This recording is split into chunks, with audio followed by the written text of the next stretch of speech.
You're not welcome here anymore, Dad. Not for Christmas. Not ever. Those were my son Michael's words last December, sharp as the crack of ice in a frozen glass. He stood there in his spotless suburban living room in Des Moines, Iowa, his wife Jenna clutching a wine glass behind him, smirking as if she had been waiting for this moment. I had brought a casserole, Mom's old recipe, scalloped potatoes with cream and cheese, and I held it in my hands like a fool. Michael didn't even open the door wide. He just let the cold air bite through my jacket while he spoke. "You've got no place here," he said again. Quieter this time, but firm, Jenna added, almost under her breath. "We don't need dead weight hanging around, especially during the holidays."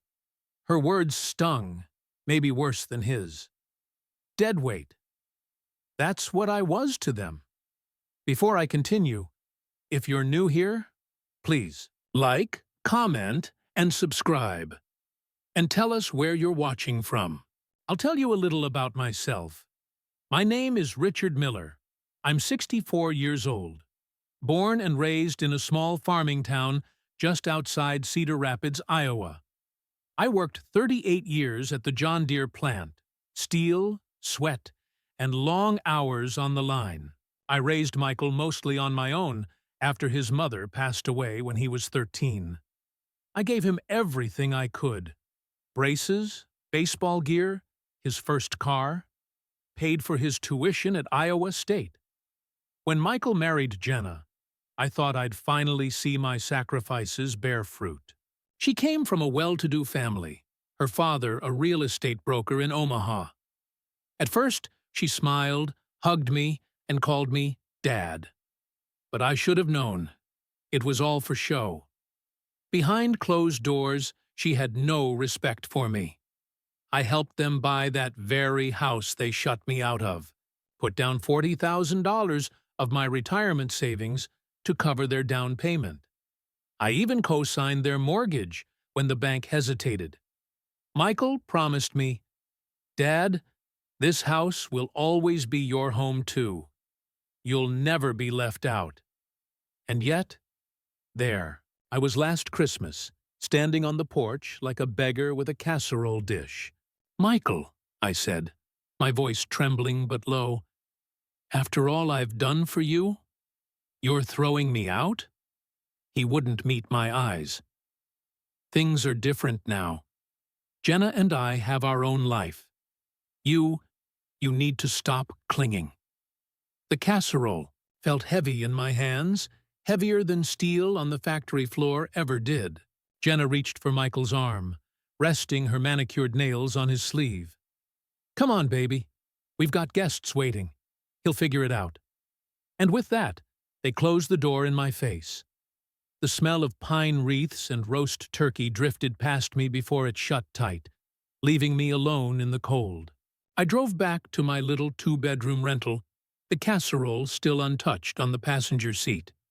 I set it down on my counter, pulled out a fork, and ate in silence. That night, the loneliness cut deeper than any insult. I stared at the mortgage, papers I kept in a file folder, the ones with both my name and Michael's signed neatly on the bottom. That's when the thought first crossed my mind. Quiet, steady, like a spark in the dark. They thought I was nothing but dead weight. They thought they could shut me out. But what would happen if I pulled the one string holding up the roof overs? Their heads? I pushed the casserole aside, grabbed the folder, and stared at the documents until dawn. And that was the moment my revenge began. The next morning, I sat at my kitchen table with a cup of black coffee, the mortgage papers spread out before me like a war map. My hands were steady, surprisingly steady, for a man who had just been told he was no longer welcome in his own son's life. I wasn't an impulsive man. 38 years on the factory line taught me patience, taught me how to bide my time, how to make small, deliberate moves that eventually built something solid. But it also taught me something else. If a machine isn't maintained, If a part doesn't get the respect it deserves, it'll break down. And when it does, the whole system stops. Michael thought he could shut me out. Jenna thought I was a relic. But they forgot one thing. I still had leverage. A few days later, I went to Midwest Federal Bank, the same place I'd co-signed Michael's mortgage. The lobby smelled faintly of coffee and copier toner. A Christmas tree still stood in the corner, its fake snow starting to yellow. "Morning, Mr. Miller," said Diane, the loan officer I'd known for years. She was in her late 40s, kind eyes, and the type who remembered everyone's story. "Haven't seen you in a while. What brings you in?" I placed the folder on her desk. "I'm here about my son's mortgage, the one I co-signed." Her expression shifted, professional now. "Yes, I remember. House over on Maplewood Drive, right? What about it?" I leaned in. "If a co-signer decides to withdraw support, what happens?" She blinked, adjusting her glasses. "Well, if payments are being made regularly, not much. But if the primary borrower falls behind without the co-signer's support, the bank can initiate foreclosure." I nodded slowly, letting her words sink in. "So, if I were to step back, stop guaranteeing that loan, they'd be on their own." "That's right," she said cautiously. "But, Richard, may I ask why?" I just smiled faintly. "Let's just say family isn't what it used to be." That night, I stopped by their house unannounced. My truck's headlights lit up their driveway, where Jenna's Lexus sat polished and gleaming. Michael opened the door, irritation already etched on his face. "Dad, what are you doing here?" I held up the file folder. "We need to talk." Jenna appeared behind him, wine glass in hand as always. "This better be quick. We've got plans." I stepped inside without waiting for permission. The warmth of their expensive gas fireplace filled the living room. Family photos lined the mantel. None of me, I noticed. Not a single one. "Michael," I said, laying the folder on the coffee table. "This mortgage, this house, it only exists because I co-signed. Don't forget that." He rolled his eyes. "Dad, we're making payments. You don't need to worry." Jenna laughed, a short, sharp sound. "Honestly, Richard, you act like you own the place. You don't. You just helped sign some papers." I looked her dead in the eye. "That's where you're wrong." Michael sighed. "Look, we appreciate what you did. But this is our life now. You're not part of it. Don't come barging in here trying to guilt us." The arrogance in his voice burned hotter than the fire behind him. I took a long breath, steady and deliberate. "You've made that clear," I said softly. "But don't forget, when you treat a man like he doesn't matter, sometimes he reminds you just how much he does." I left them standing there, their smug smiles faltering just a little as the door shut behind me. That night, I lay in bed, staring at the ceiling fans spinning lazily above me. My mind was made up. I'd let them hang themselves with their own rope. I knew Michael's habits, how he and Jenna lived beyond their means, how they stretched every paycheck thinner than paper. Without me backing them up, the bank wouldn't be so forgiving the next time they missed a payment. And when that happened, I'd be there, watching, waiting. They thought they could erase me, but soon they'd learn you don't erase the man holding the deed to your survival. And the best part? They wouldn't see it coming. The following week, I walked back into Midwest Federal Bank with a calmness that surprised even me. Diane greeted me again, though her smile faltered when she noticed the firm set of my jaw. "Mr. Miller," she said softly. "Back so soon?" "Yes," I replied. "I've made my decision. I want to withdraw my support from Michael Miller's mortgage." She hesitated. "Richard, are you absolutely sure about this? Once you're off, the bank won't hesitate if they fall behind." I leaned forward, resting both palms on the desk. That's exactly the point. Her eyes searched mine for a long moment, then she gave a slow nod. All right, there's paperwork, and it's not instant, but it can be done. As I signed my name, my real, honest signature, I felt something shift inside me. A release, like the air after a summer storm. For once, I wasn't the one being pushed around. I was setting the terms. Back in Cedar Rapids, gossip has a way of slipping through the cracks of small-town life. Word gets around faster than you'd think. By the time I stopped at Miller's Diner that Friday, a few folks already knew. "Rich," old Tommy at the counter said with a grin, "heard you pulled the plug on your boy's house. That true?" I just sipped my black coffee. "Some things a man's gotta do." Tommy chuckled, shaking his head. "Well, they've been strutting around town like peacocks ever since they bought that place. Might do 'em good to sweat a little." The waitress, a young woman named Kayla, set down my plate of meatloaf. She leaned in conspiratorially.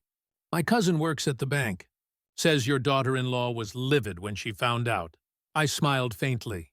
I imagined she was. That night, my phone rang. Michael's number flashed on the screen. I almost didn't answer, but part of me wanted to hear it. "Dad?" His voice cracked with anger. "What the hell did you do?" I stayed calm. I did what any man would do when he's told he's not welcome in his own family. I stepped away. "You're gonna ruin us!" he shouted. "Do you even care if we lose the house?" I let his words hang in the air for a beat before responding. "Michael, I cared enough to help you get that house. I cared enough to sacrifice my own credit for you. But you made it clear I don't belong. So now I care about me." In the background, Jenna's voice cut sharp. "Tell him we'll fight this.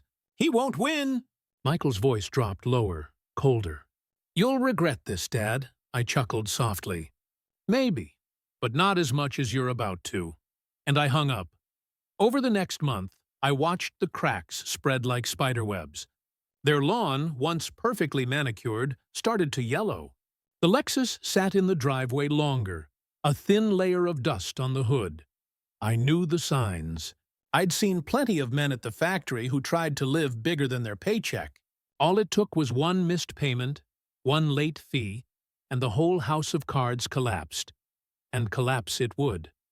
Still, late at night, I felt the sting of guilt. This was my son, my own flesh and blood. There were memories, teaching him how to ride a bike, coaching his little league games, standing proud at his high school graduation. But then I'd hear Jenna's laugh in my head. That cruel dismissal. "Honestly, Richard, you act like you own the place. You don't." And I'd remind myself, I wasn't the one who cut ties first. Then, one cold January morning, I got the letter. A foreclosure notice, addressed to Michael and Jenna Miller, Maplewood Drive.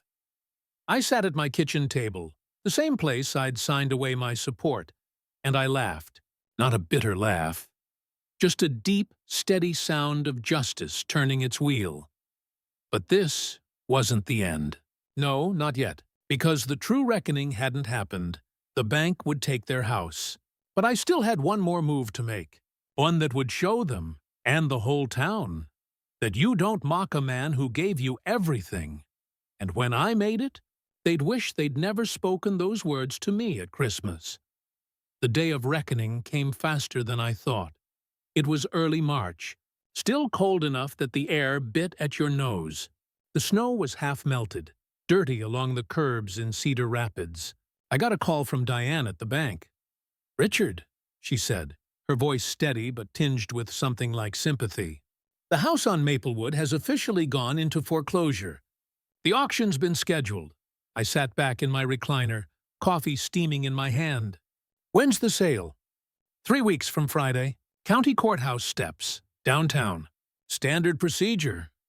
"Thank you, Diane." She hesitated. "Are you planning to attend?" I smiled faintly. "Wouldn't miss it." 3 weeks later, I found myself standing on the courthouse lawn with a small crowd of onlookers. That's how things go in a Midwestern town. When someone falls, everyone shows up to watch. The auctioneer stood with his clipboard, calling out the details. Michael and Jenna stood off to the side, dressed in their best coats, their faces pale and tight.